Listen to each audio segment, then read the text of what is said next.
The death Thursday of at least 112 Palestinians seeking humanitarian aid in Gaza City sparked wide international condemnation Friday, following what witnesses and Gazan health officials said was the result of Israeli fire. Israel disputes that, saying scores of people trampled each other and were run over by fleeing aid trucks. Gaza hospital officials initially reported an Israeli strike on the crowd at the Al-Nabussi traffic circle in the western part of Gaza City. Witnesses later said Israeli troops opened fire as people pulled flour and canned goods off aid trucks.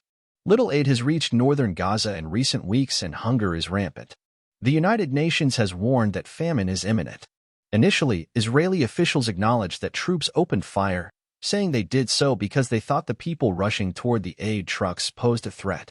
But in a video statement posted later Thursday to the social media platform X, formerly known as Twitter, a spokesperson for the Israel Defense Forces said troops only fired a few warning shots to disperse the people. No IDF strike was conducted towards the aid convoy, spokesperson Rear Admiral Daniel Hagari said, adding that Israeli tanks were present to secure a humanitarian corridor for the 38-truck convoy to pass. The IDF also initially said that dozens were killed and injured from pushing, trampling, and being run over by the trucks. Hagari echoed that, saying thousands of Gazans descended on the aid convoy. Some began violently pushing and even trampling other Gazans to death, looting the humanitarian supplies, Hagari said. He said the aid was to be distributed by private contractors and that the IDF had carried out similar relief operations for the past 4 nights without incident. This latest event needs to be thoroughly investigated, White House spokesperson Olivia Dalton told reporters aboard Air Force One, traveling with President Joe Biden to the U.S.-Mexico border.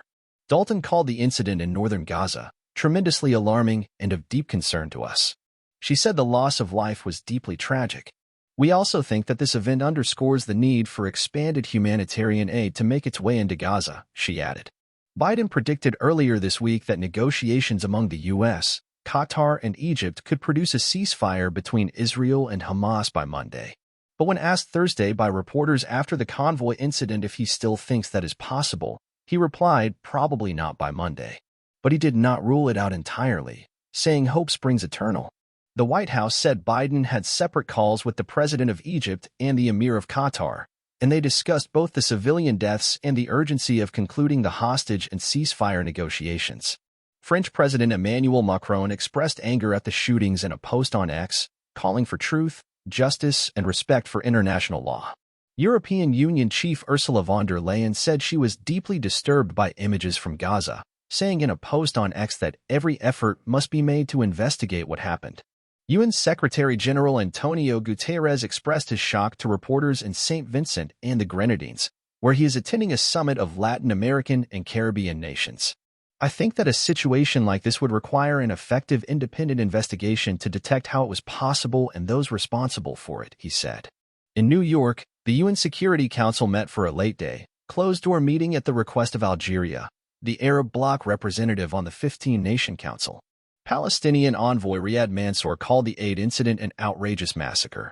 Iran, China, and the Arab League also denounced the violence. According to the information that we have, dozens of them have bullets in their heads, he said of the people who were at the scene. It's not like firing at the sky to restrain people if there was confusion and chaos. It was intentionally targeting and killing. The council failed to agree an Algerian-drafted press statement condemning the incident because it named Israel as the perpetrator, and some diplomats said they did not yet have all the facts surrounding the incident. The latest violence pushed the Palestinian death toll in the nearly 5-month war to more than 30,000, with another 70,000 injured and many more missing under the rubble, according to the Hamas-run Gaza Health Ministry. The Gaza war was triggered when Hamas carried out terror attacks inside Israel, killing 1,200 people and kidnapping 250 others, around 100 of whom were released during a brief pause in November. VOA United Nations correspondent Margaret Bashir contributed to this report. Some information in this report came from the Associated Press, Agence France Presse, and Reuters.